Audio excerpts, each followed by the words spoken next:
انا شكلي ما ينفع، لازم اسوي لي رسوم متحركه. حط لي كذا شخصيات من خيالي وصمم وعدل واسوي لك. حط لها قناه خاصه، مشموش وشمشن، هذا سميم يعني. يستيقظ شمشون في الصباح الباكر لكي يذهب إلى المدرسة، لكي ينفذ أو يقوم بواجباته في أسرع وقت ممكن لكي لا يتأخر. ويستمع شمشون إلى كلام مدرسيه، ويحترمهم ويستمع إليهم بكل حب وإخلاص. أما أخيه شمشن، ففي الوقت الذي يقوم فيه أخيه شمشون بالدراسة والقيام بواجباته، شمشون لا زال نائما.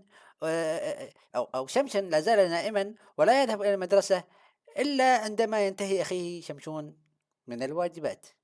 إنه الأخوة سيدي.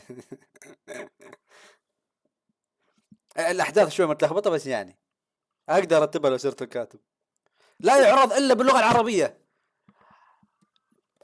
ما يترجم.